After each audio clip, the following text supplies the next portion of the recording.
नमस्कार, मैं हूं आर्यन उपाध्याय और आपका स्वागत है नेताजी समाचार में। आज हमारे बीच सपा के राष्ट्रीय सचिव और सैयद राजा के पूर्व विधायक मौजूद है, मनोज सिंह डब्लू। इनसे हम कुछ प्रश्न करेंगे। इलेक्शन आने वाला है, तो आपको क्या रणनीति लेके इस बार मैदान में उतरे हैं, ये इसके विषय में थोड़ा बताइए। देखिए, आज तो इलेक्शन है ग्राम प्रधानी का, बीडीसी का, जिला पंचायत का, कौन बनेगा प्रमुख, कौन बनेगा जिला पंचायत चेयरमैन। यह लड़ाई है जो आने वाला चुनाव है अभी 3 महीने के बाद आएगा। इसलिए बात हम लोग इस पे करें तो सब बढ़िया रहेगा। और इस विषय में हम एक और प्रश्न आता है, वो हम पूछना चाहेंगे आपसे कि जो आप पिछली बार आप हारे थे, तो क्या क्या कमियां थी, उस पर कुछ आपने गौर किया, कुछ सुधार किया, उस विषय पर थोड़ा बताइए। देखिए, जब मैं पिछली बार हारा था तो उसमें बहुत सी कमियां हमारे अंदर खुद थी जी। जब आदमी जीतता है तो उस जीत का श्रेय खुद लेता है और दूसरों को, जो साथी साथ में रहते हैं वो लोग भी लेते हैं, लेकिन हार का श्रेय कोई लेता नहीं है। हार का श्रेय मैं खुद लेता हूं। इसलिए लेता हूं कि 4 साल बीत गया, हो गया चुनाव का, और 4 साल में जो मुझ 5 साल विधायक रहते हुए नहीं मिला सीखने को, यह 4 साल मुझे सिखा दिया है। कुछ महीने पहले ये खबर आई थी कि सुशील सिंह के साथ आपका कुछ विवाद हो चुका था। इसमें बताना क्या है, आप सुने होंगे कि जिसकी लाठी उसकी भैंस। सरकार उनकी है, नीचे से ऊपर तक सरकार उनकी है, और सरकार रहती है तो आदमी मजबूत रहता है।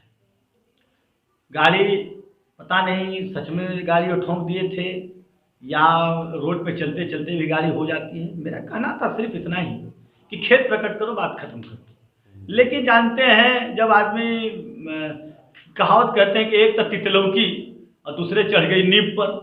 एक तो विधायक जी ही हैं और एक जानते हैं कि इसके भतीजा हैं। तो इस वजह से सरकार की भी बात है, जब पूरी ताकत एक साथ मिलने के बाद तो फिर बोलना नहीं पड़ता है, इसलिए वो मानने को तैयार ही नहीं है।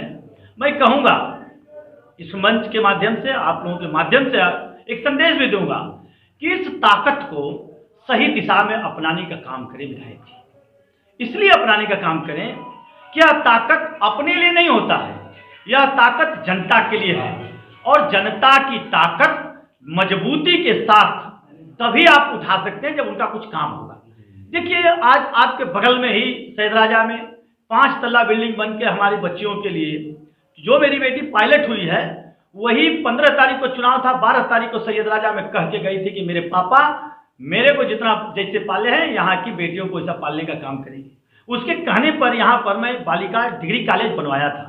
लेकिन इतनी बड़ी डिग्री कॉलेज को यह लोग चुनाव में रखे हैं कि जब चुनाव नजदीक आएगा तो उसका हम उद्घाटन करेंगे और जनता को बताने का काम करेंगे हम लोग जिला के में इतना बड़ा काम किए हैं। मैं कह रहा हूं, क्यों यार, आप लोग काम करोगे जनता देगी। देखो, चुनाव हारना और जीतना अलग की बात है, अलग की विषय है। यह डिग्री कॉलेज हो गया, पंप कैनाल हो गया, आप बड़ी अच्छी बात कहे हैं। हमारे यहाँ एक धानापुर में सेना भर्ती हुई थी, जब बहुजन समाज पार्टी से चुनाव लड़ रहे थे और शिव कुमार सिंह जी चुनाव लड़ रहे थे जॉर्ज फर्नांडिस जी के साथ, और जॉर्ज फर्नांडिस जी उस समय मिनिस्टर हुआ करते थे, डिफेंस मिनिस्टर, और उनसे संबंध उनका बहुत बढ़िया हुआ करता था। तो उन्होंने सेना भर्ती धानापुर में 1 दिन के लिए करवाने का काम किए थे। लोगों की बड़ी चर्चा हुई, हम लोग भी सुने कि सेना भर्ती जॉर्ज फर्नांडिस जी करवा रहे हैं शिव कुमार जी के कहने पर। आज मैं पूछना चाहता हूँ भारतीय जनता पार्टी के एक कार्यकर्ता से, एक नेता से, कि हमारे धरती का बाबू राजनाथ सिंह जी यहाँ के डिफेंस मिनिस्टर हैं, क्या किसी भारतीय जनता पार्टी के नेता के पास इतना उनकी पहुंच नहीं है कि उनके कह के चंदौली में सेना भर्ती करवा दें? मैं आप लोगों के माध्यम से संदेश देता हूं कि विधायक बन गया तो चंदौली में सेना भर्ती करवाने का काम करूंगा। अगर मेरी सरकार बन गई तो चंदौली में परमानेंट सेना भर्ती करवाने का काम करूंगा।